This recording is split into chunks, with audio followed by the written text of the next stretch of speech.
An ka foli ani tanu bɛ an filɛbaa bɛɛ lajɛlen ye n'o ye Gani Media TV sanfɛla mɔgɔ bɛɛ lajɛlen ye. Maa o maa ni sɔgɔlen don an na nin waati in na an ka page Facebook kan n'o ye Gani Media TV ye. Ka foli ani tanu k'a lase an filɛbaa bɛɛ lajɛlen ma Mali kɔnɔ ani Mali kɔ kan. Nin waati in na an b'an ka émission kɔnɔ, émission min n'an b'a wele ko dɔgɔkun ko. Dɔgɔkun ko ye émission ye ka mɔgɔ lafaamuyalenbaw wele u kana an k'an da don ko minnu kɛra dɔgɔkun kɔnɔna na ka se ka a lase a tiɲɛ k'a lase an filɛbaa bɛɛ lajɛlen ma parce que an y'o de fɔ n ko kunnafoni bɛ adamaden kɛnɛya de. Mɔgɔ i bɛ dumuni kɛ ka balo, kunnafoni fana ale de bɛ hakili balo a ɲuman. Ni adamaden ni kunna sirilen don, kunnafoni di man ka kɛ kunnasiri ye. O hukumu kɔnɔna na an bɛ mɔgɔ lafaamuyalenbaw wele, mɔgɔ cɛsirilenbaw wele Maliko la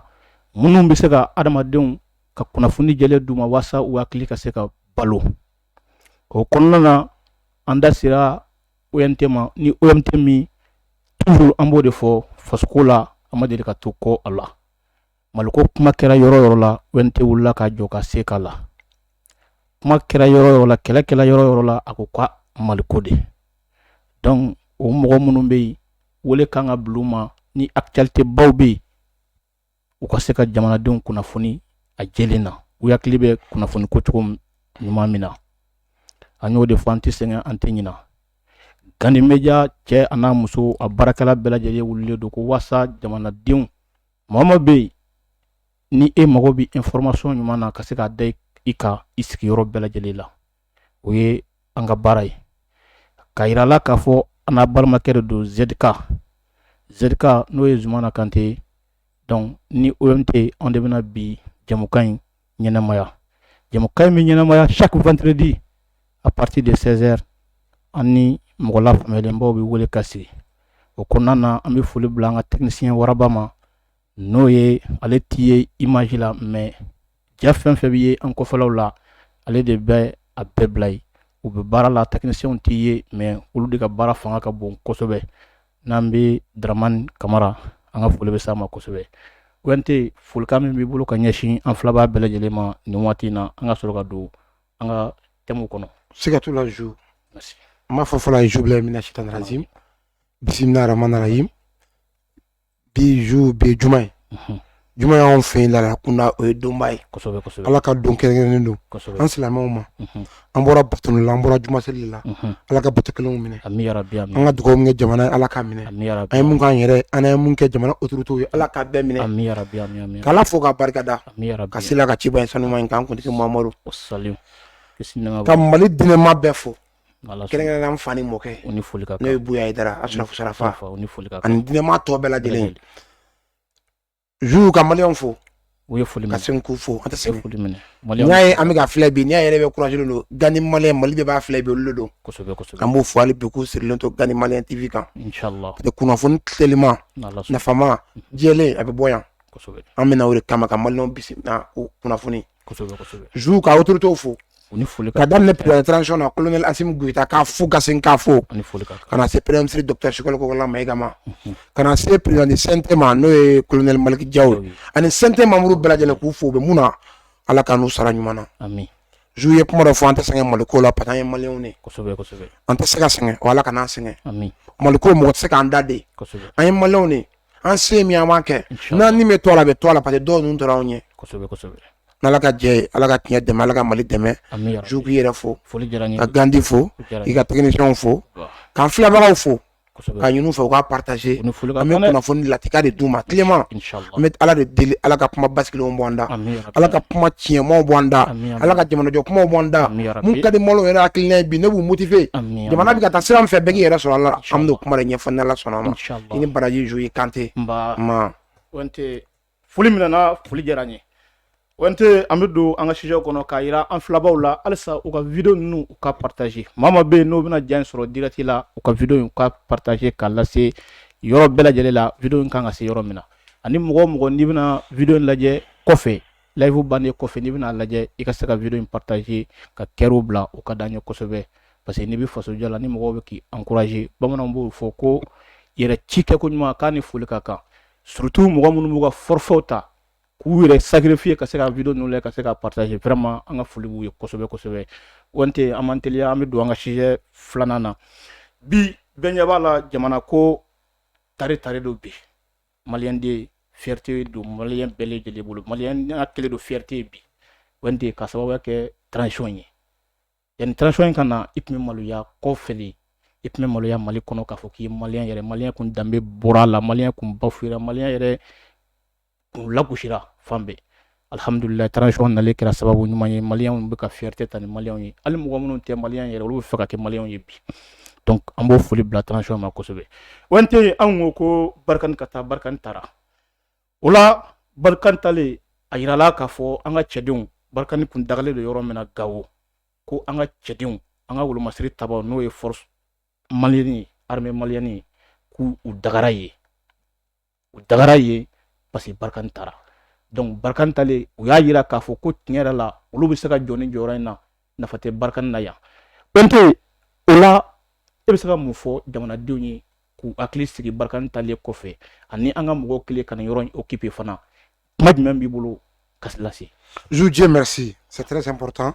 Moi, je barikani ka taa autorité yɛrɛ ka taa barikani yɛrɛ ko a bɛ taa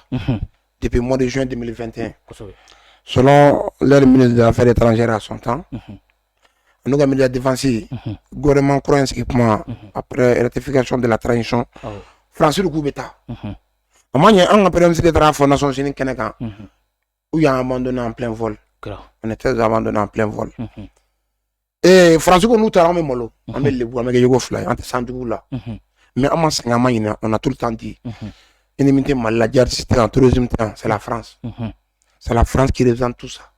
Français est nous bécoro. Français nous be formé français nous be choma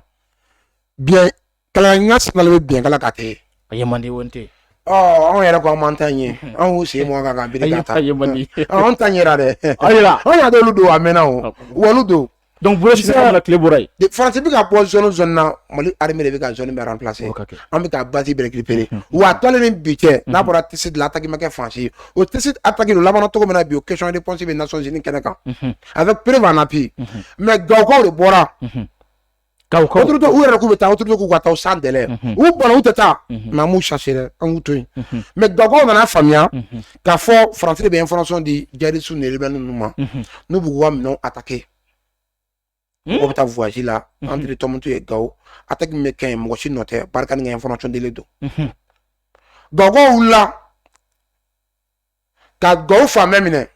ka pro la même ne gogo jeune o barkan be tadja quoi o surtout bolo o be taka Gao to malin bolo le tay Gao e on na la bon libérer on na la bon sécuriser mais encore ma problème bi amet to la met desala met la jabala France kara Mali ciblé France kara Gao ennemi ko kushimare finalement 72 heures de la barkanement mais maintenant 24 heures quand domna Gao bora au lendemain 6 heures du matin barkan et le cours lama wa mina on ko chota ku kunji Nigerma on ta fon fo bon may on da fo to là ou tala nem budget an ga armée no ye famaw ye famaw an sonne muni an ga fierté an ga lalaw an ga dana maw bi munu mugu ninde oma pour masri tabaw wallahi faut dire o e fort be ga sawn kama o be sangora kama be mo fakse la kama pour ga jamana sécuriser kosobe yoro fo kunu o mna ne tubolo on avait des problèmes d'équipement équipement kunte matériel kunte wal formation ngi to ga je bibina o kunte formation autour de transition foyan équipement même bi ata Afrique mo ko bolo bi Afrique le sila francophonie ra yi dade mi mali bolo bi là ya té c'est numéro 1 on est ya pas o tari équipement sana formation kera et motivation be condition améliorée là et moment blé yara donc bi de bargan tarafo bi an ga cedon an ga fierté an ga famaw an ga la don an ga orondon o le Gao kamine ko dusi wakana e civil fo bi ataki kelemake fo bi tieni kelemake fo bi français na be muyama ko ya ala ta ya malon tay o bi Gao sécurité ndo Gao jeune condamné Gao muso condamné Gao to condamné parce que armée BNB ou d'autres beaucoup sécurité bi avec l'armement lourd barkan tey G5 bi Oui, il y a des bébés. Ministre Moumembi, Mali armée de vous faire sécurité à Farago, population. On a la Faranga, Kadjou Kele. Comme il y a aussi Kadjou là, du côté Nine to Boulere, autre c'est quoi la blé. Si ça voulait un marathon blé. Alhamdulillah. On ne peut pas faire pas non Faruga bi Djou Tanu yere. Hein? Oh voilà, on est bien de l'Ukoro bi. Kouk Mobo. Donc Mali sur de B ministre bi la sécurité bi gao. Avec la population sécurisée, un ministre sécurisé. Un ministre a un milliard de dames par mois. Des centaines de milliards. Ministre Maman. Pour que la Sega Faranga Rimeka, Kasega Dugudo sécurisé. Mais finalement, à un moment donné, on ne peut pas sécuriser. Bilay avec tout dit. Donc, on a fait tout le milliard là. Ah, donc, à fort, comme on a ça, on l'a même dit. Et nous, on a Jamana, Goulondan, nous avons apporté à rentrer, Jerusalem, le numéro, quand on a affaibli, on l'a mis, Bargan de Moniala. Mais quoi, mais que donne entre frontières. Nibi G5 la ta karama ya le bulu tu gutega sama no fa anga solo sa katolu deme patolu yande me kunu mon deme yon choro kunu ne yon choro ne avec la communauté de la France yon choro ne G5 France ga nya France ga akilina do kana G5 créé umna tourisme kele donc ni chaque nyana malila malu wa ga duguye churun tun ga borom na me akara mali ga duguye anya gara G5 ga nane ministre nana barkan bien serval bien takuba bien kelok mekidal anana tomtu anana gao anana moti anana seku anana mali fambe sa on sikle bien donc ayo en bolo ben be bolo bi amika kanya on est sans retard soro kuna wolo suma amika bine anga mo de be ka sa so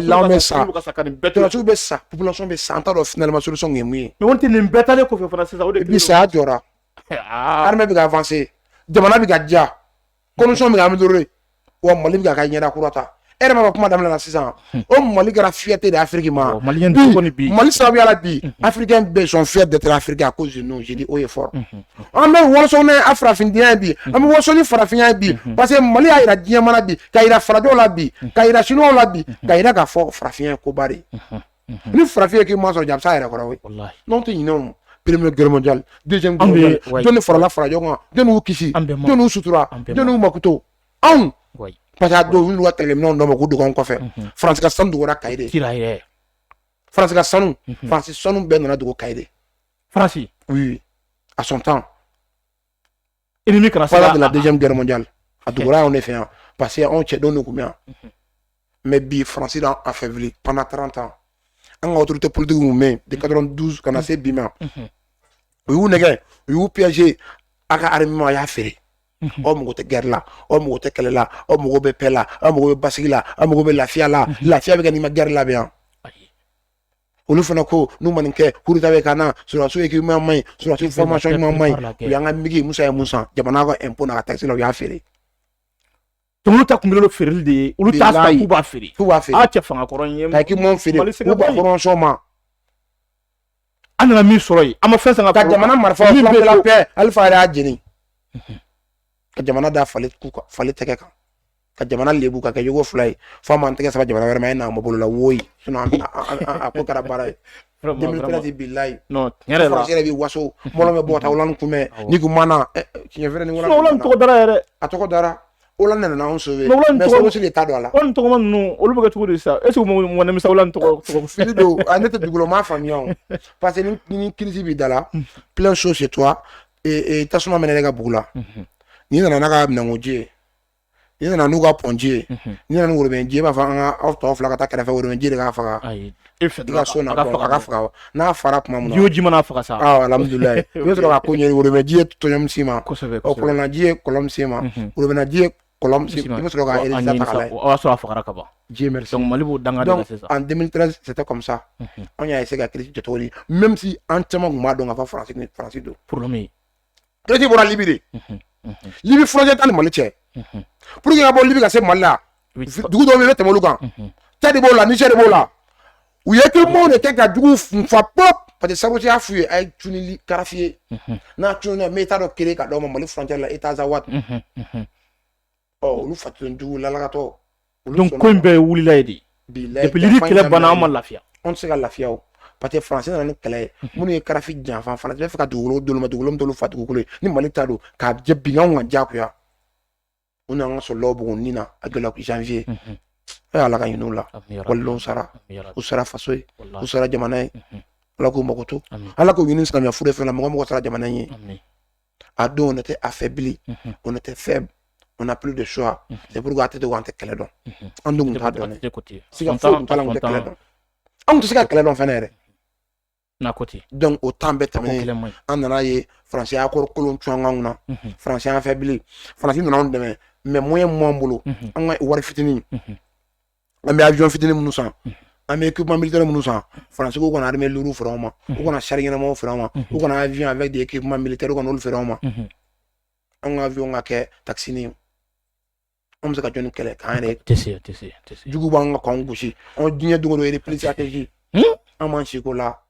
mais depuis transition nana Sogɛli kɛra premier ministre i repli mɛn bilen k'anw bɛ attaquer i dara an bɛ repli mɛn i bɛ ka mun mɛn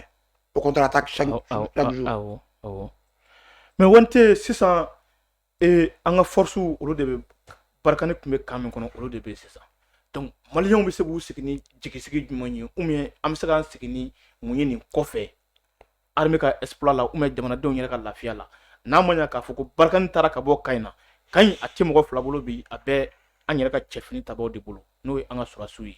barikani tun bɛ kan min kɔnɔ olu de dagalen don kɔnɔ Gawo ye ani Gawo denw jeunes ka cɛsiri donc maliyɛn cɛ ani muso an bɛ se k'an sigi ni mun ye bi ni lahalaya ye an bɛ se k'an sigi ni sécurité bi parce que an yɛrɛ bɛ k'an yɛrɛ lakana wa lakana bɛ ka na an bɛ tare fɔ mais k'a fɔ o lakana nana totalement an m'o fɔ dɛ mais lakana bɛ ka na parce que bi lakana kalifalen wɛrɛ la an ni mɔgɔ jɛlen tɛ ko la pour que faransi barikani ka bɔ ka se ka anw ka point focal ta ka di juguw ma f'u ka siriwula an ka ligne aérienne na sanfɛ mandat la n'o autorisation na d'u ma wa n'u y'a kɛ Mali lettre bila ka taa Nations Unies na mun kɛra tisidi kɔfɛ n'a ɲɔgɔnna kɛra n'a labanna cogo min a bɛ lakale tariku la siga yɛrɛ t'o la donc n'o tɛ juguw bolo mandat ni jugu bɛ se ka na anw attaquer f'u ka an ka géolocalisation de sɔrɔ k'o profiter k'anw bonya yɔrɔ dɔn n'o tɛ yen appui t'u bolo bilen mɔgɔ tɛ yen bilen mun bɛ bɔ kɛnɛma ka na essence d'u ma mɔgɔ tɛ yen mun bɛ kɛnɛma ka na équipement d'u ma mɔgɔ tɛ yen mun bɛ kɛnɛma ka na wari d'u ma i mana tɛmɛ sanfɛ i mana tɛmɛ duguma bi radar de b'an bolo équipement de b'an bolo min bɛ nin bɛɛ ye siga yɛrɛ t'a la aw fana b'aw ka radar ninnu k'u bɛ ka yeli kɛ ko an ka taa an ka radar nɔfɛ radar ninnu tiɲɛ de olu de bɛ ka nin bɛɛ détecter ka test labanna cogo min na e ma makɔnɔ ɲininka a tɛ ka Macky Sall bila ko solliciter o kana kɛ médiateur ya pour que ko in kana jala tigɛ Nations Unies na parce que an bɛ ka radar ko fɔ juguw y'a kɛ nkalon ye radar ninnu de bɛ ka nin bɛɛ détecter bi an tilala a mɛnna donc mais mɔgɔ tɛ bɔ ni yɛrɛ baara kɛ a bɛ yeri a bɛ lakale mais bi an taara nin prévu da Nations Unies tɛgɛ kan a bɛ ka lakale de diɲɛ tɛ ka bɔ a kalama faransi tɛ k'a fɛ bila faransi tɛ delili la sa e ye sugu bɔra k'an ka déclaration démentiya kɔrɔlu jogo dɔ ye mais o bɔra de k'a fɔ debala ye faransi da faransi ye jamana ye a bɛ djihadisme contre la faransi de b'a tɛgɛ jihadisme fɛ faransi se min a b'a kɛ an m'o fɔ a t'o si kɛ dɛ an ko an ta ye aw nɔ ye de aw dɔ aw tɛ an ka tiɲɛ fɔ ɲɔgɔn faransi dun bɛ faransi tɛ faransi b'a kɔkɔrɔ wa a t'a kɔkɔrɔ faransi information dun b'a ma d'u ma faransi anw ka yɛrɛ violé wa a ma violé i nin yɔrɔ la jaabi dɔrɔn un point barre n'i t'a dɔn fana k'i da de ɲininkali ma se donc an m'an sigi ni min ye dɔrɔn dɔw kan b'an ka sɔrɔlaw bolo bi parce que n'a ka kan maliyɛnw de don u nakun ye fɛnɛ de ka jamanadenw de sécurité wa b'u k'u sécurité o de y'an ka fierté fili de y'an sɔrɔ parce que autorité minnu b'an kɔnɔ kunun hɔrɔn t'u ye ladiri t'u ye jamana juguw don a kun man ka di o yɛrɛ ma dɛ k'a fɔ ko nin kan ban sugu in nin kan ɲɛnama sugu in e b'o di jamana juguw ma minnu ma deli ka kɛ jamana fɛ minnu bɛ fɛ ka jamana yɛrɛ tɔ bi ka di jugu ma k'u sago sɔrɔ jamana kan n'o y'o dun ye jamana malo n'o dun ye jamana piye donc an y'a faamuya sisan k'a fɔ an ka autorité kura minnu bɛ yen u sɔnna k'u nin di faransi anw faga mɛ an b'an ka jamana lakana faransi anw ta tiɲɛ an b'an ka jamana lakana anw si la tunu an b'an ka jamana lakana anw ye maliyɛnw de anw tɛ kɛ foyi ye maliyɛnw kɔ nationalité fila t'an bolo anw wolola Mali de la anw mɔna Mali de la wa an bɛ Mali de dɔn komi an ka jamana wa an bɛ Mali de la kisi an bɛ s'a kun kɔrɔ minnu ka biɲɛ bɛ faransi minnu ka biɲɛ bɛ jamana wɛrɛ la minnu den n'u mɔdenw bɛ yen olu bɛ se k'an ka jamana lakana cogo di olu bɛ se k'u jɔ an ka jamana intérêt b'o ɲini cogo di mais bi an ye jamana di jamanadenw ma fo an ka classe politique dɔw k'a dɔn k'a f'u ye maliyɛnw ni u bɛ ka Mali ka intérêt de défend u kana faransi ka intérêt bila Mali ka intérêt ɲɛ hali jamana in dir'olu ma wɛn tɛ u tɛna sigi jinɛw kunna n ko jamanadenw de kunna merci ne ye règlement dɔ ka déclaration o la o jamana n'i b'o kɔnɔ o ka hɛrɛ kan ka k'i ka hɛrɛ de ye quoi mais e bɛna jamanaden minnu mara o n'olu ka hɛrɛ ma bɛn e ma o e m'u mara mun na politique kɛ kun ye min ye mara fɛrɛ kana jamanadenw mara u ka hɛrɛ sɔrɔ e de ka kunkɔrɔta sɔrɔ i ka tɔgɔ sɔrɔ i ka bonya sɔrɔ mais e ka mara bɛ ka k'u ma tɔɔrɔ ye lajaba ye e bɛ fɛ ka t'olu kunna diyagoya depuis ma fanga yɛrɛ sɔrɔ olu y'a dɔn k'a fɔ ko e ka ne mana fanga ɲini a tɛ k'a ma hɛrɛ ye mais donc u b'u bolo dusu kan ne ye cadre ye cadre ninnu cadre des gens des partis politiques pour que ka transition sauver ninnu tɛ miiri u tɛ taa si dɛ ne ye ninnu ka déclaration o don pour 2 ans de la transition nin ye maloya ye transition san 2 dafalen bilayi ninnu y'a fɔ a kɔnɔ k'a fɔ o Mali partenaire an y'an tɛgɛ bolo n'olu bɛ ɲɔgɔn na n'o ye faransi fɛn nin ye kuma surunnen lebu ye koyi jamana min y'an bin jamana min y'an ka duguw ci jamana min y'an juguw dɛmɛ jamana min bɔra ka avion feere a ma jamana min bɔra ka sari feere a ma hali n'an y'a san mɔgɔ wɛrɛ fɛ k'a f'u kana d'a ma jamana min y'o kɛ aw bɛ bɔ a b'olu défier ka jamana kan bi an ka jamana bɛ ka sankɔrɔta ni kunnawolo min sɔrɔ an bɛ ka dugutigi min sɔrɔ bi maliyɛn di ala la hɔrɔnma dutu t'i la fiyewu bilayi i tɛ se ka fɔ transition i b'a bila faransi ye n'a tɛ se ka tɛmɛ ne kunkolo fɛ sa hali n'a sɔrɔ u tɛ ka foyi kɛ surtout ka fɛn kɛ yɛrɛ olu le patriotes ye ka jamana di faransi mɔgɔw y'a kɛ patriote ye ala cɛ ninnu ka sira la ɲɛ sa a y'a fɔ premier ministre ma n'a ye président ma n'a ye o bɛɛ ye tiɲɛ mais o bɛ ka baara min kɛ a man d'aw ye parce que faransi ka intérêt kama faransi talen ni bi cɛ ye mun tiɲɛ Mali ye foyi n'a ma mun ye a ye mun tiɲɛ ye foyi aw sɔn ka jamana in labila faransi ye aw bɛ kɛ faransi ka communicateurs ye aw de bɛ faransi défend kan yan a b'a dɔn Mali crise a daminɛna faransi de la faransi de nana sababu ye e cɛ an ka sira la ɲɛ sa parce que ni faransi tɔ tɛ fanga sɔrɔ faransi de b'an ka wariw sa ka d'u ma faransi de jɔlen bɛ an ka intérêt cɛ an ka CFA a intérêt a bɛ se faransi de ma dabala d'a ma k'an ka hɛrɛ fɛ faransi yɛrɛ ka ɲɛmɔgɔw y'a fɔ ka tɛmɛ wa min tɛ faransi la intérêt de b'a la n'a ka intérêt b'i kun kuma min na a b'a kunkolo b'i ye n'a bɔr'i kan don min na a b'i tɔ dafiri faransi min kɛ wurana ma kɛ diɲɛ na pendant combien de temps a jɔr'u la mais sisan ma jɔ u la an ka kɛ k'o ka kelen yan donc faut k'an ka fɔ an ka classe politique ye maliyɛnw de don u bɛ fanga gouverner de kama u n'anw de kan ka fili kelen fɔ ka jamana in gouverner n'an da bɛ fili kelen na a bɛ dugu siranna hali ni transition bɛ taa o a bɛ taa a tila fanga mana fɛn togo a mana kɛ hali san 100 a tila ka di classe politique ma don dɔ jamana min lamɔ olu de bolo mais u k'a minɛ ni sɛbɛ ye u k'a minɛ ni fasoden ɲuman ye u k'a minɛ ni ladiriya ye an ɲɛ k'u minɛ u k'a dɔn jamana in y'an bɛɛ de ta ye u kana minimi jamanadenw bɛ ka kule yɔrɔ min na u ka taa yen jamanadenw bi an bɛ tɔɔrɔ min kɔnɔ bi an b'olu ka tɔɔrɔ de kɔnɔ an bɛ lajaba min kɔnɔ bi an b'olu ka lajaba de kɔnɔ olu le jamana in sen tigɛ ma donc faut que ala ka hakili ɲuman d'an n'u ma ne kɔni b'a kɛ u bɛ fili la an b'ala deli bi ye juma ye ala ka n'u bɛɛ bɔ fili la o se bɛ ala ye an bɛ ala deli o la bilayi an bɛ maliyɛnw de an tɛ se k'olu bɔ maliyɛnya la olu se k'an bɔ a la an mana kuma f'olu ma o y'an da sogo de ye mais a t'olu bɔ maliyɛnya la wolola la u mɔna la an wolola la an mɔna la an bɛɛ kelen Mali de la mais an bɛ ɲɔgɔn dugawu don ɲɔgɔn ye an bɛ ɲɔgɔn bilasira an bɛ ɲɔgɔn lagosi pour que an ka malo an ka segin an kɔ an ka jamana in minɛ o ye diyagoya de a kana mɔgɔ tɔɔrɔ minnu fana y'o lagosi an sigilen bɛ n'a ye an taalan de n'u ma courage min don a la n'a yɛrɛ b'a dɔn an bɛ tiɲɛ kan o tɛ foyi bɔ an na n'a y'a ja a y'a ta a k'a lakale a lacogo jugu la mais nous sommes des Maliens nous sommes fiers d'être Maliens nous sommes là pour défendre notre patrie a mana bɛn cogo cogo ma an m'an ni de a kama ɔ ma daminɛ bi fana wa a tɛna laban bi n'Ala sɔnna a ma inchallah Wante tiɲɛ yɛrɛ la an b'an ka armée fo siga t'o la u jɔlen don jɔyɔrɔ min na vraiment u nana bi cɛ tiɲɛ yɛrɛ la armée nana bi cɛ a dɔnna k'a fɔ ko u nana a dɔnna k'a fɔ fana ko olu de bɛ kan in na ko faransi tɛ yen tuguni barikani tɛ yen tuguni o jigisigi ni maliyɛn minnu y'o sɔrɔ halisa ala k'o jigisigi ala ka barika don la amina rabi ala ka Mali in kɛ an sago ye amin vraiment an b'a fɔ tare an b'a fɔ bravo an ka sɔrɔdasiw ye an ka wolomasiri tabaw ye Wante an bɛ don an ka sujet filanan na sujet filanan min ni waatinin kɔnɔna na a ye diɲɛ minɛ a ye Mali minɛ bɛɛ kɔnɔna fililen don e dun e ye a masurunyaba ye i b'a ka ko caman kalama n'o ye an ka premier ministre ye PM Choguel Kokala Mayiga ni premier ministre kun don ni bana nana kɛ sababu ye k'a fɔ ko a nɔra bilala fɔlɔ intérim fɛ n'o ye Ablaye Mayiga ye yali Choguel ka bana état e bɛ se ka mun fɔ o la ani Ablaye Mayiga kelen kɔ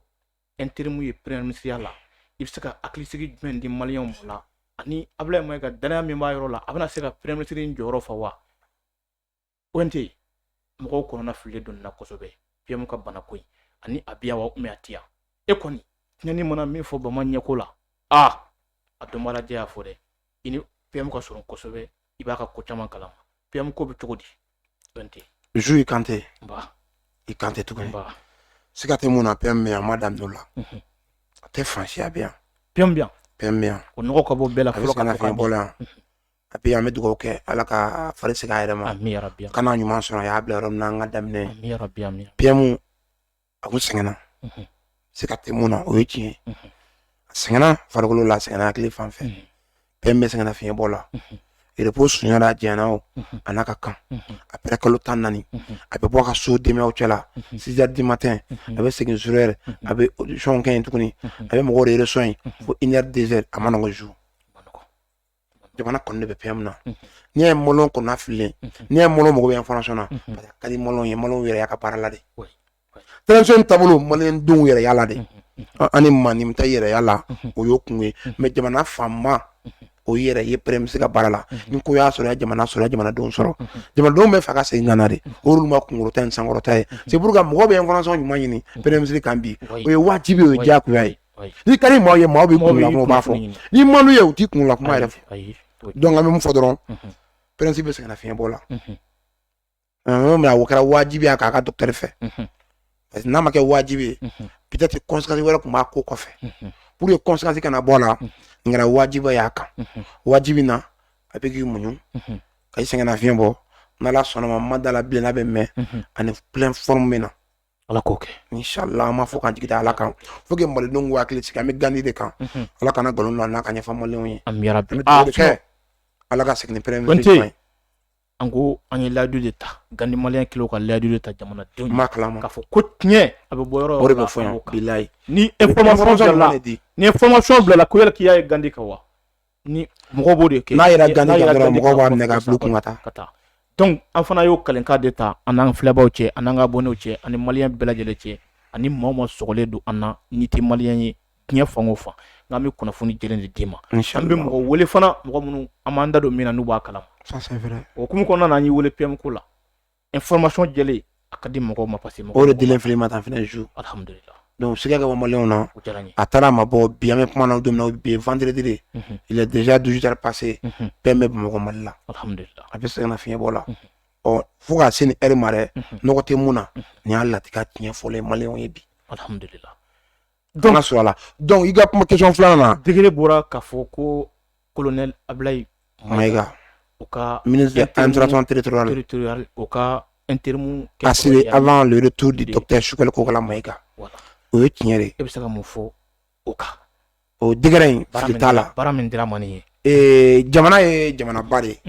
an bɛ crise kɔnɔ an bɛ ka bɔ crise la transition n'o ɲɛ yira an na malidenw yɛrɛ y'a kɔnɔ an tɛ se ka baara in jɔ n'a jɔra an bɛ segin an kɔ n'an seginna an kɔ ala ka n'o cɛ jɔ o tɛ ɲuman jamana ma o kama président a kunkolo b'a kan da la maa faamuyalen don maa hakilima don maa ladiri don oui je dis bien maa ladiri don bilayi a ye baara in président ni maa mun ka surun ɲɔgɔn na administration kɔnɔ bi n'a ni maa mun bɛ ka baara caman kɛ ɲɔgɔn fɛ maa mun bɛ ko caman kalama ka baara la maa mun bɛ se k'ale kɔfɛ ka baara in kɛ ka s'a dan na an kana nimisa président ka tali na o y'ale de bi siga tɛ mun na bi an ka nɔgɔ b'o la Ablaye Maïga don bilayi ale de gouvernement porte-parole a ma kɛ kun fɛ ale de bɔ ka dɛgɛrɛ bɔ kalan ni faransi ale de faransi jaabi tigɛ ni makɔrɔ ye dɔrɔn mɔgɔ wɛrɛ bɛ sunɔgɔ de bilayi jatigɛ de bɛ faransi colonel Maïga n'a bɔ yɔrɔ tɛ min na 20 heures n'a ye décoration data surtout n'a ko je répète donc a ma choisi Gansan quoi ayi non Gansan tɛ an ko ni transition in kɔni il est vraiment faamuya cɛ in kunkolo b'a ka kan da la je suis fier de lui hein c'est un vrai patriote Ablaye Maïga bilayi jamana b'a yan ne bilayi a tɛ siran a t'a kunkolo kama diyan ni maa dɔ don ka déclaration bɛɛ ka taa kalan cɛ mɔlɔ bɛ avenir de la koyi cɛ ni bɔra nin ale ko ni bɔra nin dɔn ka kɛ fɛn ye n ka sa min ka san ka jamana ye maa kɛ n ka san ka jamana ye maa defan n ka san ka jamana ye ne sɔnna ka don transition na nin de kama ne sɔnna ka bɛ Mali dɛmɛ ka nin sama ala de nin sanji di ne ma ni nin tilalen la o ye ma kuma sulu ni kuma wolo mais n bɛ Mali dɛmɛ ko ni dɛsɛra don min na wa a bɛ ka Mali dɛmɛ de mɔgɔ min don a kunkolo b'a kan da la wa a y'an di ni jamana ye ka tɛmɛ kuma sugu bɛɛ fɔra a m'a kɔfilɛ dɛ ni manamanakan bɛɛ fɔra a ma m'a kɔfilɛ wa essayer k'a saboter même ça veut dire que dɔw la non a m'a kɔfilɛ a ka ligne a b'o de suivre ligne de b'ale la ala ma kɛ porte-parole ten non ni refait Gansan tɛ parmi tous ces gens de qualité là a bɛɛ qualité maw de o y'ale de choisi parmi les qualités il faut de qualité il n'a pas été choisi pour rien a kunkolo b'a kan da la mɔgɔ faamuyalen don mɔgɔ ladiri don mɔgɔ tilalen don a bɛ baara in fɛnɛ dɔn o de y'a nafama yɔrɔ ye i bɛ se ka kɛ nin bɛɛ a bila baara min na a bɛ ka yiri dɔn mais i ka ɲi i ŋaniya ka ɲi mais i bilala mun na mun dir'i ma a fanga t'i la a fanga b'a la a b'a dɔn wa ale ka baara in a bɛ mun na antenne territoriale ani primature a fila bɛ se ka taa ni ɲɔgɔn ye waatinin kɔnɔ donc a ma choisi ayi non dɔw bolo a bɛna kɛ cogo min na a ma ko awɔ donc dɔw kun bolo ka bɛ dɔw bolo u bɛna civil ta ka na n'o ye o civil bi ko PM taara donc civil dɔ ka na o b'i furutu ka bɔ sɔrɔsiw kɔrɔ dɔrɔn ka t'u di faransi ma faransi b'u tɔ gosi dɔrɔn ka jamana ɲagami an bɛ ka ɲɔgɔn fila ye ala ka n'o cɛ janya dɔw ye fɛti ba de kɛ ca su u y'a daminɛ fɔlɔ ni tabasi ye de b'o mercredi fɔlɔ u k'o saw kɛra intérim ye sow bɛ yirisi la a b'a ka baara la pour que k'o déstabiliser o taara mission min na o ka bɔ o kunna quoi o y'i tila ka ligne droite la bilayi c'est ça colonel Sadio Camara Sao c'est un vrai militaire c'est un responsable il a félicité wallahi Sadio bilayi an bɛ tila k'an da don a ka discours na non Sadio ka kuma Sadio ka discours in kan so kuma na fo bi classe politique jɔnnen ka bɔ ka félicité jɔnnen ka encourager an bɛ tila ka kuma kan donc mun fɛ dɔrɔn o y'a dabɔ kama de pièce fɔlɔ kɔrɔ ye degré in bɛ depuis entre le 24 le 26 juin 2021 assigné par le président Assimi Goïta et le premier ministre Dr Shikola Kolaka Maïga ni domine un premier ministre empêchera n'y a qu'un intermédiaire noté ni yo publié quelque mot à la conseil des ministres là pour qu'il casse déshabiller la mission là te yongen sera là kune kuma la muni nin kɛ o kunkolo bɛ baara kɛ dɛ mais an ka turuto kunkolo bɛ baara kɛ n'u ye so ye maliyɛn ka tɛmɛ u kan so bɛ mali fɛ n'u ye so ɲɛsi a ka baara ma yɛrɛ ma segin ka na continuer na a mana yiri o tuma min na o yɔrɔ janfan banna ka ban tuma si Assimi bɔra ni dégɛrɛ ye mɔlɔn si sigilen tɛ n'a ye ne kɔni mɔgɔ kun tɛ nin non an m'a dɔn non ni dɛrɛkɛ turuto la u mana fɛn fɛn kɛ tugu a kɔ bi aw ye min kɛ a ɲɛna kɛ mais an kun t'a dɔn k'a fɔ ko Abdoulaye Maïga de bɛna bɔ yan ka na a y'an kun t'o dɔn voilà Assimi kun b'o dɔn non an ni jugu kun t'o dɔn mais Assimi kun b'o dɔn voilà Mali bɛ jɔ sa a kɛlen ye bɛɛ y'i da de ye polémique ye est-ce que y'a mɛn k'a fɔ a kelen ni bi cɛ degré dɔ taara jamana n'u yɛrɛ mun kɔnɔ i y'a ye baara dɔ bɛ no au contraire même degré dɔ taara jamana n'u yɛrɛ mun kɔnɔ fɛn ko sira in na ban an ka min société an bɛ kuma a bɛ cogo di Mali bɛ ka kɛ a bɛ ka ɲɛ dɛ o y'a ye Mali bɛ ka kɛ yɛrɛ tɛ a ko yɛrɛ la quoi tension tɛ y'a di SN bot alhamdulillah SN bot est plus rapide que tension guette effectivement donc an bɛ taa de faut y arriver là n'Ala sɔnna ma inchallah an bɛ se ka mun fɔ yɔrɔ la baaraba de dira ma an bɛ dugawu kɛ Ala ka s'a kɔrɔ avant que premier ministre ka na an dalen b'a la wa an dalen b'a la fɛnɛ a b'a kɛ comme il faut a bɛ kunkɔrɔta ni kunnawolo a b'a di jamanadenw ma an b'a deli fɛnɛ Ala k'o kɛ fɛnɛ Ala ka tɔ ka s'a kɔrɔ a kɛ kunkɔrɔta ye siga kana t'a la inchallah o continuité Ala kana jɔ inchallah ni cɛba dɔ taara cɛba dɔ b'a siga yɛrɛ t'o la wa bɛn tɛ an ka état n'o ye an ka nin gouvernement ye vraiment u bɛ ka fɛnw partenariat u bɛ ka kɛ état contre état ni état fɔlɔ an kun b'a ye partenariat mini ninnu ni fɛn ninnu caman bɛ yen i b'a sɔrɔ mɔgɔ wɛrɛw de tun bɛ état kun b'a traité mɔgɔ wɛrɛw de ma a kun tɛ état ni état cɛ jamana wɛrɛ mɔgɔw olu lasigiden wɛrɛw i b'a fɔ ressources minières minnu bɛ fan fɛ a kun tɛ a pourcentage kun tɛ état ni état yɛrɛ mais bi an y'a ye degré bɛ ka ta o la k'a fɔ ko partenariat ka kɛ état ani état yɛrɛ Bante i bɛ mun sɔrɔ k'a fɔ nin gouvernement in ka nin hakilina in ye sanuko ta fanfɛla don dira ɲɔgɔn c'est à dire an ka dugu jukɔrɔ nafolo ko ni i ma ɲa k'i b'i kanbɔ a partenariat ɲinini kɔ a ti tɛmɛ opérateur yɔrɔw ni ɲɔgɔn cɛ tuguni k'a bɛ kɛ état de ye pourcentage Mali de ta fanga bɛ bonya la ka tɛmɛ état kan an y'o degré ye an y'u ye conseil des ministres la u bɛ k'a kumaw kɛ hali n'a sɔrɔ a ma dɔn kosɛbɛ e bɛ mun sɔrɔ ka fɔ Zumana an ni jugu ye jɔlen a fa tulo ka jan i t'a ye n y'o de fɔ minnu bɛ ka gouvernement lafaamuyalen don excellence bolo bɛ ko dɔn le plus important faso in kanu b'u la le plus important i tɛ di haut et fort u y'a faamuya de u nana sɔrɔ jamana kun janfana a jugu dɔw fɛ a den dɔw fɛ bilayi tu sais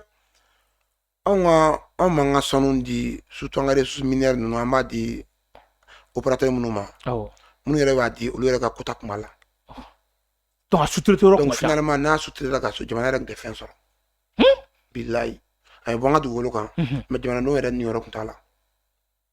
i ta ye donc an n'olu bɔra gouvernement na tout à tɔ minɛ kɔfɛ Suzanne ta ye comment ni comment bɔra Suzanne b'i dogo zena Suzanne ko ka taa dogo wara bɛ comment ko n'a ko mɛ ko comment bɔra Suzanne yɛrɛ tɛ ka fara comment kolo kɔrɔ an bɛ ka t'o sira de fɛ comment seginna Suzanne seginna ma mun ye o ye siga t'a la k'a fɔ autorité ninnu sigi ka faamuyali kɛ bi Mali sinsin bere fɔlɔfɔlɔ bɛ kɛ jumɛn ressources minières ninnu don Ala m'anw garisɛgɛ port la mais an y'an garisɛgɛ dugukolo la barika b'an ka dugukolo la mais Ala yɛrɛ y'a kɛ dugukolo fɛn caman bɛ yen ka fanga in to classe politique bolo Ala ma sɔn o k'a ye non t'as vu biche olu semula na fɛn caman yɛrɛ san kelen gansan bɛ kɛ gansan don a bɛ kɛ kun fɛ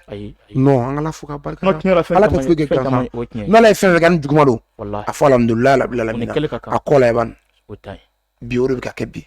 bi n'a ye ta sɔnna ka n tɛgɛrɛ ninnu ta ka loi ninnu ta ka taa n'u ye CNT ɲɔgɔn u k'a bila en application pour que se ka promulguer par le président de la transition gansan tɛ u b'a ye k'a fɔ jamana in pira an ka or an bɛ se ka bɔ la bi uranium a n'a ɲɔgɔnna caman an ka coton an ka malo an ka fɛn fɛn bi an bɛ se ka bɔ an tɛ sɛbɛn mɔgɔ wɛrɛ la an mago tɛ mɔgɔ ka juru la mais mɔgɔ wɛrɛ bɛ o exploiter anw fɛ yan ka to n'o tunu ye i ta tɛ foyi gagne i ta yɛrɛ tɛ compéter mun na a moyen tɛ t'a bolo a force tɛ t'a la ni ta yɛrɛ y'a kɛ ka tɔnɔ bɔ ka di jamanadenw ma jɔn b'a yɛrɛ dun jamanadenw e ta sigi kun ye min ye n'i y'a mɛn jamanadenw dɔ de b'a ɲɛma a ka jamanadenw ka hɛrɛ ɲini a k'u ka lafiya ɲini ka d'u ma tɔɔrɔ mun b'u kan a k'a b'u kan n'i ta ma se k'o kɛ nafa jumɛn bɛ e ta la e ta ye an ye bila ɲɛma mais e bɛ ka jamana nafolo dun k'a bɛn kelen ma ka jamanadenw tɔ bɛ kungo la u bɛ minɔgɔ la mais o ye mara sugu jumɛn ye o tɛ fanga ɲini kun ye an b'i sigi o yɛrɛ kama fɛnɛ wa an t'i ko fɛnɛ kama an b'i ko mun kama i ka jamana in redresser ka k'an sago ye an ka autorités yɛrɛ faamuya loi kuraw bɛ ka ta dɔɔni dɔɔni président la ko tɛ au départ mɔgɔ caman ko ayi 49 51 non n'i nana i bɛna loi dɔ de sɔrɔ yen n'i nana i tɛ se k'a fɔ un coup i bɛ loi balen o fana ye sariya sɔsɔ de mɔgɔ tɛ sariya sɔsɔ kɛ ka sariya tilen ninnu ɲɛ b'a bɛɛ de la wɔn tɛ wala o de bɛ ka peso i b'a tu sara na i bɛ boli k'a ye de nin ko in kɛra i bɛ boli k'a ye kɔrɔjɛ na misala juste bɔra o don o mɔgɔ bala ka mɛ a bala ka fɔ de ka to forum dɔ de senfɛ k'a fɔ n'i y'a ye k'a fɔ fɛn tɛ se ka kɛ ninnu na parce que an ka code pénal la loi de tɛ yen o gurujɛni ko tɛmɛnen ka se ka ninnu ɲagi an y'a ye fana sija ko fana interdit voilà i b'a dɔn ninnu ɲɛ bɛɛ de la quoi ko nin dabali bannen don sija ko la u y'a la ni basigi de parce que polisi recrutement kɛra réseau kɛra email kɛra gardiw fɛn caman bɛ ka kɛ fitiri médical de b'a la maaw bɛ layɛ résultat ninnu na experts y'a ta k'a lajɛ tu sais mɔgɔ mɔgɔ bɛ ka kɛ 80% a bɛɛ kɔnɔna tiɲɛna foyi tɛ sisan effet kɔ jamana in siniɲɛsigi ye jɔn ye jeunes minnu bɛ ka taa bi concours ninnu kɛ n'i y'a ta k'a lajɛ a bɛ k'a fɔ ka entre 18 ans et 22 ans 24 ans âge maximum ye n'a fɔra k'a fɔ olu tɛ se ka kɛ hadamaden yɛrɛ bilen dans 5 ans dans 10 ans ni Mali dans 20 ans sɔrɔ est-ce que jeune bɛ k'an bolo bilen ka jamana in jɔ est-ce que jeunes yɛrɛ ni muso ninnu u tɛ se ka den sɔrɔ jeunes yɛrɛ tɛ bɔ cɛya la tubabu ka fɛɛrɛ min ye n'u bɔra ciya de b'u bɔ cɛya la ni se y'u bɔ cɛya la jeune tɔw mana wari d'i ma a kɛ ka di pere yɛrɛ faut te méfier mɔgɔ min tɛ cɛya la bilen a cɛya mɔgɔ tiɲɛna n'o k'i bɛ miliyɔn dama ka kɛ pere a bɛ mun ɲini bilen donc Ala kana cɛ diɲɛ donc ninnu ye état irresponsable de an mago b'i la waati min na ka taa sɔrɔ e yɛrɛ tɛ se ka mɔgɔ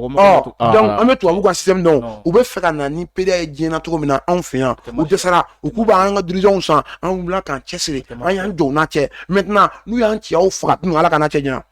finalement nafa tɛ ne ma na bilen i ye PDA signé ma signé n'u ye musow ka denkɔrɔ nugu n'u y'o jɔ dun den tɛ wolo cɛw kɛra pere farafinna ma alaki wa farafinna ma tiɲɛ wa Ala kana o cɛ diɲɛ donc tubabu ninnu filɛ u tɛ farafinna ka yɛrɛ fɛ moyen wolo n bɛna farafinna alaki u b'a kɛ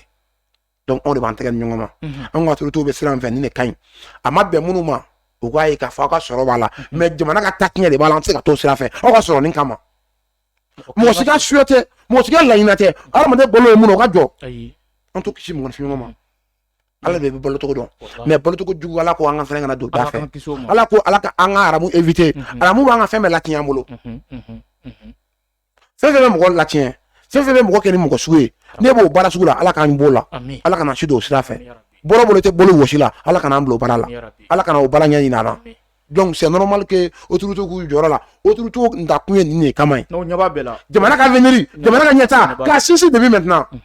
n'aw jɔ u bɛ se k'u to yen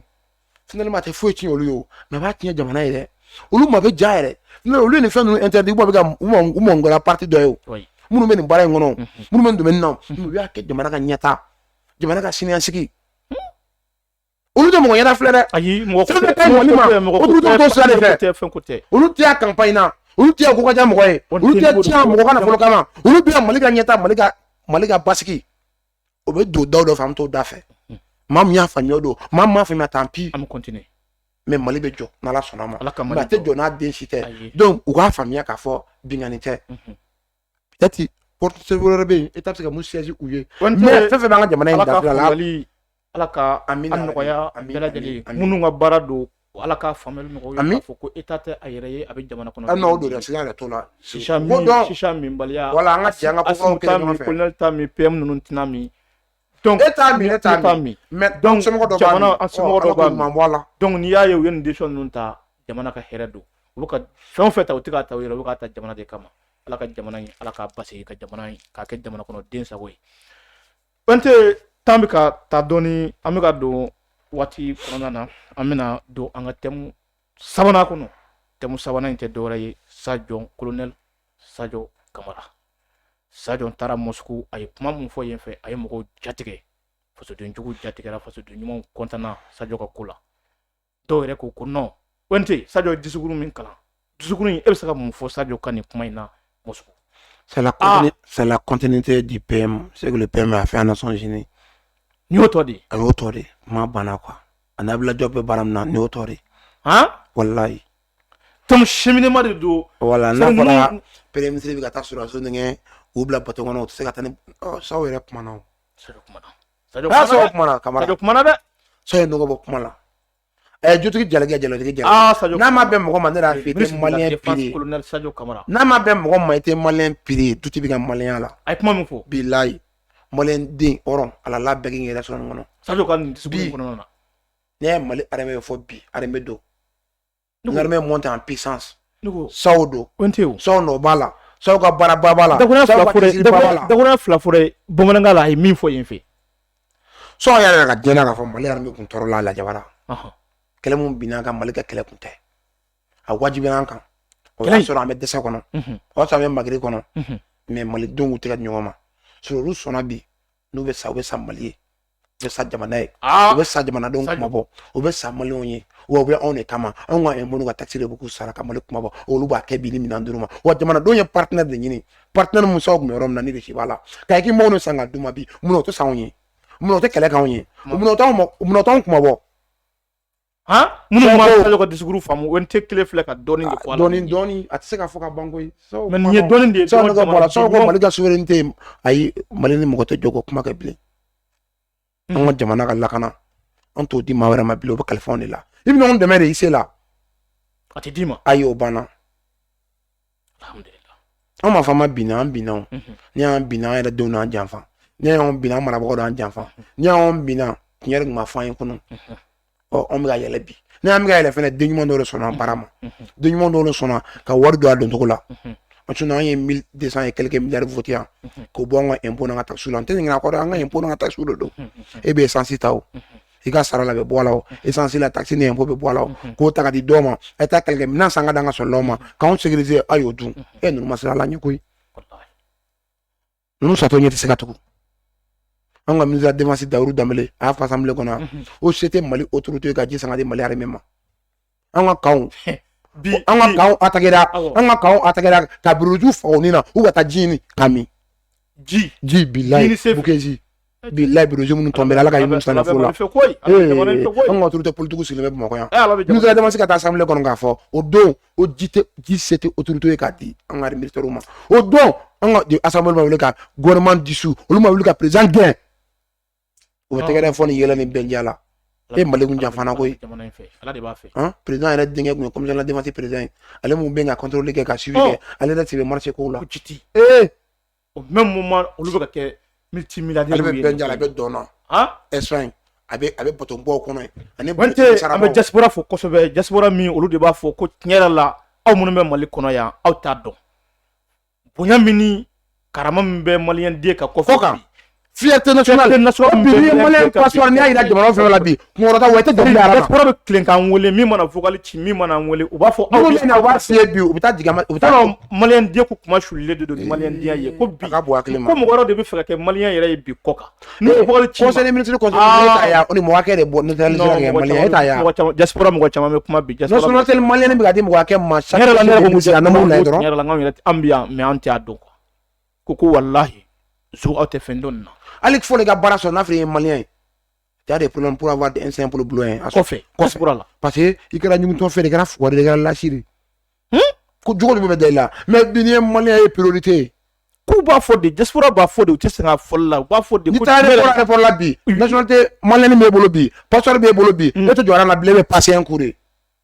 sinon asi mana nin mɛ a bɛ kɛ problème ye u bɛ la tɛmɛ an bɛ nin autorité in fo alhamdulilayi hali bi an k'u fo ala k'u mɛn kɔrɔ ala kana to makanu bila ɲɔgɔn na anw de kun ko kunun man ɲi anw bɔra an k'u critique zu an ma mun f'u ma n'u ɲɛna n'anw ma bɔ k'u défend est ce que anw tɛ traité est ce que anw ye hɔrɔn o la i ka bɔ a fini a ka fin ka d'i ma e ma se k'o fini kuma fɔ e ye jɔn ye anw k'an da de e bɛ se k'anw da de n'a tilala ka cɛw la i kan k'o fɔ tuguni wa an b'o fɔ an n'o fɔli ka kan wante an bɛ an filɛbaa bɛɛ lajɛlen fo ka yira k'a fɔ a bɛ page min kan o ye Gandi Media TV ye o ye Gandi Malien TV ye an ka abonné bɛɛ lajɛlen an bɛ foli segin a ma tuguni an tɛ sɛgɛn a foli la surtout diaspora wante jamana in kɔnɔ sisan kuma caman fɔra ko caman kɛra ni actualité ba in a fana bɛ sen na a ko cayara diaspora malienne minnu sigilen don Côte d'Ivoire ani Côte d'Ivoire diinɛ ɲɛmɔgɔ caman bɛ yen u wulila dialogue la intervention na Mali ni Côte d'Ivoire cɛla la o tɛ dɔwɛrɛ ye Ivoirien ka surasi 49 min minɛnen don an bolo yan walasa u bɛ se ka bila cogo min na yan'olu ka bila malidenw ye proposition dɔw fana kɛ k'a fɔ ko an ka mɔgɔ dɔw fana minɛnen don Alassane bolo yen fɛ ko walasa olu fana ka se ka d'an ma bon n'a ma ɲɛ ko nin dialogue in bɛ sen na Ivoirien caman wulila artistes b'a la olu bɛ ko négocier kɛ u ka fan sari Ivoirien den bɛɛ surtout julaw yɛrɛ bi intervention na bi kosɛbɛ walasa ko in bɛ se ka basigi cogo min na walasa ko in bɛ se ka ɲɛ cogo min na n'u ka surasi 49 k'a bɛ se ka d'u ma cogo min na bɛnte e ka yeta ye mun ye nin na u nana yan u ni mɔgɔ caman ye ɲɔgɔn ye u ni au conseil ye ɲɔgɔn ye u ni au conseil des Maliens de l'extérieur mɔgɔ ye ɲɔgɔn ye n'o président ye Abibu ye ni au conseil dɔ in président ye Chérif Ousmane Madani Aidara u ni nin bɛɛ ye ɲɔgɔn ye yan'o cɛ u sera parti politique dɔw fana ma n'olu ye ɲɔgɔn u ni Ablaye Maïga ye ɲɔgɔn ye n'o ye premier ministre ye bi u ni Japo fana ye ɲɔgɔn ye Afrique étrangère n'olu ye ɲɔgɔn ye donc kuma ɲɔgɔn bɛ sen na donc e ka hakilina nin na bi a ka d'u ma u ka bila surasi ninnu ka bila wa u ka to yan ou bien a ka kan ka cogo di ONT bon u ka bila u kana bila o tɛmɛna an dalakan kan a bɛ sariya bolo justice ka baara ye u ka démarche c'est salutaire u kan ka fɔ ka olu la même si ne bolo a forme ma ɲɛ fɔ ye ko wɛrɛ ko la forme ye min ye ninnu kan ka kɛ kɔnɔ bi kun tɛ a kuma yana ka se nin ma awɔ ayi depuis ni yɛrɛ ma se fɔlɔ ti se ala ye tɔɔrɔ se Mali fɛnɛ ma an kɛrɛfɛ jamana dɔw fɛ binkanaw de kan anw ni n gɛlɛya Mali sɔrɔ bi ni kɔlɔlɔ sɔrɔ bi an ye sidaw ni emuya kɛra o de kama an ka ɲɔgɔn tɔpɔtɔ an ye ɲɔgɔn dɛmɛ an kana malo bi n'a fɔra olu farala ɲɔgɔn kan an jugu kan plutôt o ka se ka Mali malo o don ninnu kan ka wuli ka s'u ka ɲɛmɔgɔw ma ka s'u kɛrɛfɛmɔgɔw ma Mali y'an dɔ de anw de furulen Maliyɛnw ma Maliyɛnw de furulen ɲɔgɔn ma an jamana ɲɛ kelen de a y'a morigo wuli kan n'a y'a morigo kɛ jamana marabagaw tɛna santi jamanadenw de bɛna santi a don ninnu mana hakilimaya sɔrɔ yani bi ka se yan'olu kana deli la bi k'olu ka surasiw tɔɲɔ anw de tɔɲɔna fɔlɔ embargo kɛ anw de maa fiyew mun wulila embargo kɛ anw de ka fɔlɔ ninnu ma kuma embargo la k'a fɔ ko an sigiɲɔgɔn bɛ n'o ye Mali ye embargo b'u kan anw ka logow de bɛna feere yan anw ka namasaw de bɛna feere yan anw ka fɛnw bɛ bɔ yan u ka fɛnw bɛ taa yan fɛ fo bɛ b'an n'u cɛ anw ni Mali échange de b'an ni ɲɔgɔn cɛ olu ma wuli o la ka bilayi ka se ɲɛmɔgɔw ma a ye miirila a ye sabali dɛ n'a ye nin kɛ Mali la a k'anw na Mali n'anw de kelen anw jamana kelen de donc o de kun ka kɛ fɔlɔ ka continuer o kun ka kɛ an ka se ka bɔ kuma la kuma fila nkɔrɔ a transition kelen de don n de kun ka kɛ fɔlɔ Mali kun bɛ degun kɔnɔ n'olu kun ye delili kɛ ko kuma k'o kɛ u ɲɛmɔgɔw sɔnna u ma sɔn u y'u ka kɛta kɛ o de jamanadenw ka kɛta ye minnu taamana ka bɔ Sénégal ka na n'olu taamana tuguni ka bɔ Sénégal ka na a kɛra f'anw ɲɛna bi minnu minɛna Africains de don Malienw don Ivoiriens don a y'u bila est-ce que an bɛ se k'a fɔ o m'u ka kɛta kɛ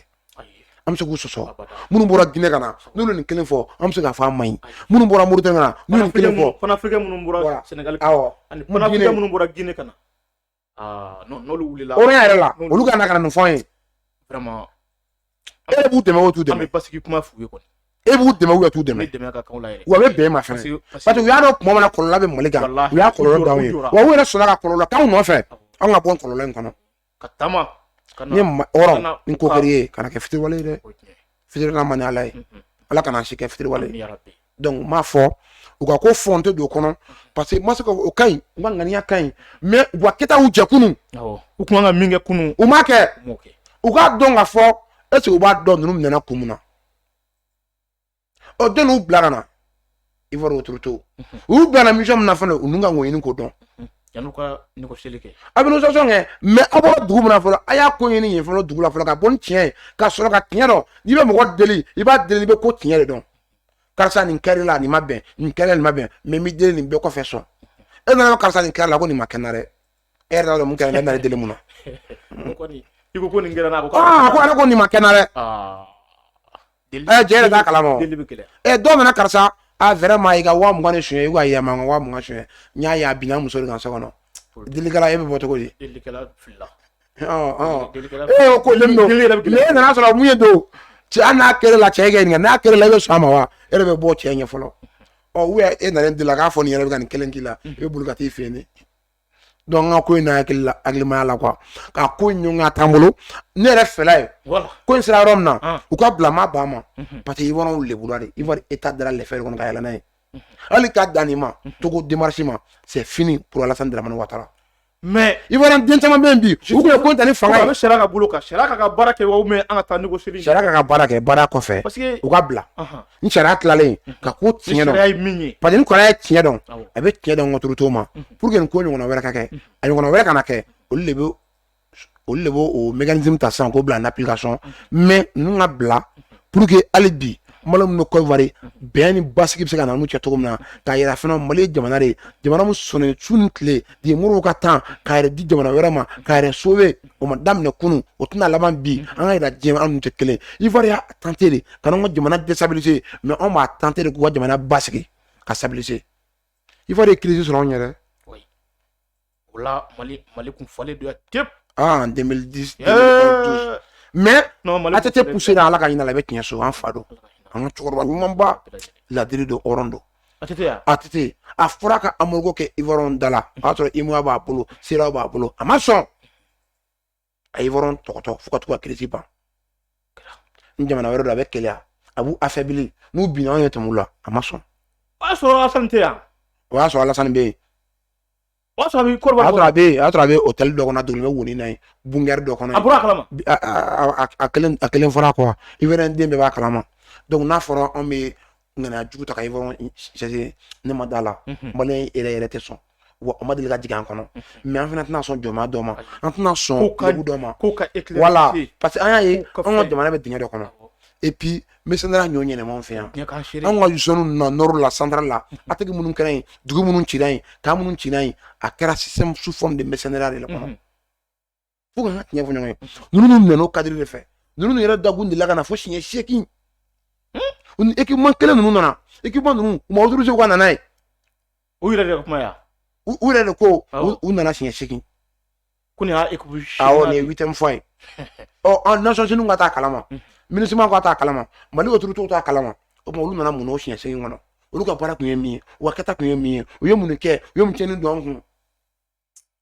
est ce que an ka problème ninnu sen t'a la wa an ka tigɛ ka continuer pour que ni fili wɛrɛ kana anw sɔrɔ Ala kana Mali to janfa ami Ala tɛ se k'an to janfa na sinon nin kɛra seliba ye ɲɔgɔnna de la o kɛr'o la Ala de y'a fɔ bɛɛ occupé don tant que Mali dɔnnibagaw bɛ dugawu la o yɔrɔ tun n ka kuma daminɛ k'u fo dɔnnibagaw segu stage k'u fo u ka wuli ka jɔ la u ka dɔ fara a kan u kana mɔgɔ ɲɛ filɛ u bɛ ka kɛ jamana de u bɛ ka kɛ jamanadenw de u tɛ ka kɛ maa ni ye maa ni mun ka bɔ k'u saboter an fa juma o juma bɛ dugawu la jamana ye diɲɛ don o don Ala ka dugawu bɛɛ lajɛlen minɛ amina min ye karamɔgɔ ye min tɛ karamɔgɔ donc mun cogo fo gansan Ala ka dugawu bɛɛ lajɛlen mɔgɔ mɔgɔ ko dugawu tɛ nkalon don dɛ ayi Mali dugawu tɛ wolo la sɔrɔ jamana minɛ wa an dalen b'a la fɛnɛ wa a bɛ minɛ fɛnɛ donc o mana fara autorité ka cɛsiri kan anu ka wuli ka jɔ ka mun bi ko ala yɛrɛ de ko ten k'a ye n deli n b'a jaabi an t'o deli mun na ni ma da duwawu la an t'o deli mun na an b'o deli ala kuma an mago to an kuma bɔ an jugu dibi fara ka bɔ n'u cɛ u lebu jamana in diya marabaga ɲuman ma jamana di jamana ɲuman ma bi minnu sɔnna bɛ k'u nin to jamana ye di maga ma cogo min na i ka di mali ma ten wallahi Ibrahima ye duwawu min kɛ maga ye k'ala ka basigi n'a ye ala ko basigi ala k'o di mali ma donc ju an bɛ se ka mun fɔ dɔrɔn u y'u ka kɛta kɛ an b'u fo la a diyara n ye o tɛ émission janyana kosɛbɛ an bɛ bɛɛ lajɛlen fo n tɛ k'a ɲini fɛ i ka kumakan laban émission kɔnɔna na foli kan laban minnu b'i bolo ka ɲɛsin an filɛbaa bɛɛ lajɛlen ma mali kɔnɔna na ani mali kɔkan na ka bɛɛ lajɛlen folikan min b'i bolo ka ɲɛsin u ma ani kuma min b'i bolo ka ɲɛsin u ma ni émission laban ye ju mɛ Gandi Malien TV filɛbagaw fɔlɔ de fɔ wallahi o tɛ foli diyara n ye kojugu u b'a layɛ u b'u ka forfait tiɲɛ la u b'a partager ala de b'u sara c'est pas pour bi a ye numéro 1 page sanfɛ an kanubagaw y'aw kanu i y'a fɔ dɛ non ne m'a fɔ dɛ maliyɛnw de y'a fɔ an mana taa fɔ an Gandi page ye numéro 1 bi dɛ ɲɔgɔn tɛ ɲɔgɔn ma da bi page kelen bɛ se ka 10 000 20 000 vues kɛ bi jɔnni don non an ka bɔ ɲɔgɔn la o ne bɛ taa page bɛɛ sanfɛ ne tɛ fitiriwale dɛ page bɛɛ ne bonya wa n tɛ page ni ɲɔgɔn tɛ ɲɔgɔn na mais mun ye min ye o y'o ye ala y'o kɛ an bɛ ala bi ala ka dɔ fara aw ka ɲangan kan ani aw ka sankɔrɔta kan an ka autorités commencer toujours par le président Assimi Goïta k'a fɔ k'a fɔ an b'a kɔ n'ala sɔnna ma an t'a janfa k'a fɔ Sugale ala ka ɲuman segin an b'a kɔ an ka dugawu b'a ye an b'a suni k'a fɔ Jawo ye a bɛ baara min na an b'a yɛrɛ y'a kɔnɔ a kana an démocratie yira an na en tant que militaire ale sɔrɔdasi tɔ ale kana classe politique ka baara ɲɛf'u ye assemblée bɛ baara min kɛ k'o kɛ CNT la k'o yira an na an b'a fɔ k'an encourager a la bilayi maka kuma tɛna to an bɛna mɔgɔ dɔgɔya nkalon kan i ka kɛta n'i ka yeta u ye foli bɔ an b'a fɔ ka CNT membre bɛɛ lajɛlen fo wa encourager u ye mun na u k'a kɛ Mali u kana kɛ mɔgɔ ye o de bɛ bato ka malidenw yɛrɛ fo u sɔnna ka kuɲɛ muɲu ka minɔgɔ muɲu pour que an ka transition kana déstabiliser pour que an ka autorités kana paniquer ka nin bɛɛ kɛ pour que bi ka sɔrɔ jamana ka se ka stabiliser olu de y'a kɛ malidenw de sɔnna an k'u fo u bɔra 14 janvier k'a yira diɲɛ na ni fɛn fɛn y'a kɛ an m'a kun an ka jamanaw ye parce que an dalen b'u la u y'an mara ka ɲɛ u tɛ kɛ nkalon tigɛ u bɛ ka tiɲɛ fɔ an ye k'an ka diaspora sɛgɛnbali ɲinɛbalo ne b'u fo ne b'u fo u bɛ mun na an b'a kalama problème b'u da la an b'a kalama wa an se ye min an bɛ k'a kɛ u b'a mérité bi an ye dɔrɔmɛ sɔrɔ u b'a d'u ka jamana da fɛ parce que jamana in de ka d'u ye parce que u ye jamanaden de u bɛna laban jamana in de kɔnɔ donc an b'u fo k'u encourager u bɛ ka tɔɔrɔ min kɛ bi u bɛ ka kanw ne sinon olu bɛ kɔkɔ olu tɛ yan ɲɔni m'anw kan o de min bolila yen fɛ donc an k'u fo k'olu ma nɔ ka maliyɛn bɛɛ lajɛlen fo ju ka Senki yɛrɛ fo k'ala fo ka barikada ala ka ɲɔgɔnna denw jira an na an ka tiɲɛ fɔ maliyɛnw ye maliyɛnw an bɛ a bɛɛ lajɛlen fo mɔgɔ o mɔgɔ n'o sɔgɔlen don an na nin waati in na page Gandi Malien TV sanfɛla la an b'a foli ani tani ka lase a bɛɛ lajɛlen ma maa o maa ni i ɲɛ b'an na nin waati in na ani ni bɛna lajɛ kɔfɛ k'a ɲini fɛ video in i ka partager émission in i ka partager i ka kɛrɛ caman bila i ka commentaire bila k'i hakilina fɔ commentaire la bonya kɔnɔ basigi kɔnɔ ka maliyɛn den bɛɛ lajɛlen fo mali kɔnɔna na ani mali kɔkan k'a yira la k'a fɔ émission in a bɛ sigi chaque vendredi émission in a tɔgɔ ye dɔgɔkun kow ye émission min ni dɔgɔkun ko minnu kɛra kɔnɔ k'olu lawalawala jamana kɔnɔdenw ye fan bɛɛ lajɛlen la min b'a ɲɛnamaya o ye Zedika ye ni Zumana Kante ni mɔgɔw b'a fɔ ko Zedika ka bɛɛ lajɛlen fo ka bɛɛ lajɛlen waleɲuman dɔn an ka technicien waraba an tɛ sɛgɛn i foli la kosɛbɛ ja ɲuman k'o bila an kɔfɛ an mago bɛ ja minnu na maliyɛndenw mago bɛ ja minnu na ka page Gandi Malien baarakɛla bɛɛ lajɛlen fo mali kɔnɔna na ani mali kɔkɔla la mɔgɔ n'o o b'an lajɛ bɛɛ lajɛlen ni foli de ka kan maliden bɛ diɲɛ fan o fan ka bɛɛ lajɛlen fo ka bɛɛ lajɛlen tanu bi ye juma ye bato minnu kɛra kɔnɔ ala k'u minɛ jamana in ma ala k'u minɛ an yɛrɛ ma ka a ɲin'a fɛ vendredi wɛrɛ ala k'o yira an na wassalam